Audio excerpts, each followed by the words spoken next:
Hey there folks, we are back in the studio today for another episode of Buy This Guitar. This time around we have another D28 style build from my buddy Tip House, a luthier local to the Columbus, Ohio area where I live. This is another amazing instrument that kind of pushes the boundaries of traditional building techniques when it comes to a dreadnought. Before we get into any of that, let's hear what this thing sounds like though.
Now that you've got an idea for what this thing sounds like, let's talk about the build a little bit. So the last guitar that I had here on the channel to demo from Tip was an interesting double top design. This is a design that is borrowed from classical guitar builders, and Tip is really into this. I'm kind of starting to get really into it too because that last guitar that he had was super powerful. What Tip does is take two thin veneers of Adirondack spruce and then put some foam between them. And I know that that sounds kind of weird for a guitar building technique, but this is kind of like a tried and true technique. Most double top classical builders use this honeycomb looking stuff. There are a variety of filler materials that you can use here. Now that last guitar that I was talking about had a full double top, but this instrument actually has a solid Adirondack spruce piece on the bass side, and then on the treble side we've got that double top design. I'm not an expert on any of Tip's building techniques. To figure that out, you're gonna have to go down to the description and shoot him an email on his website. Tip is really knowledgeable on this stuff, and I know he'd be happy to talk about it. So as far as the specs go on this instrument, we've got that unique hybrid double top design made with Adirondack spruce,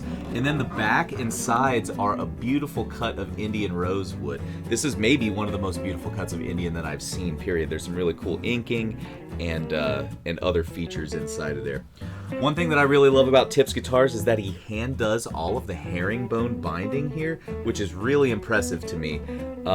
He has a wood pick guard. Literally every part on this guitar is kind of hand fashioned by Tip, and that's something that I know is a point of pride for him that he borrows from that world of classical guitar building. I'm a super huge fan of his house headstock design here too. That's one of my favorite features. We've got Waverly tuners, premium hardware, all that kind of stuff here. Looking at Tip's website right now, he's advertising Dreadnought style guitars for $1,250, which is insane for a hand-built instrument. If I was to weigh a guitar of comparable price, like we're thinking maybe like a high-end Eastman or something like that, right? Or a low-end Martin, like the Martin D13 kind of series or something like that. Tip's guitar wins hands down. There are so many great things going for this guitar that I think put it leagues ahead of anything in its price range. So definitely check this guitar out if you're in the market for a custom Dreadnought acoustic guitar. Don't forget to head down to the description to check out tiphouseguitars.com, and on your way down there, please hit like and subscribe. That's a great way to help this channel out.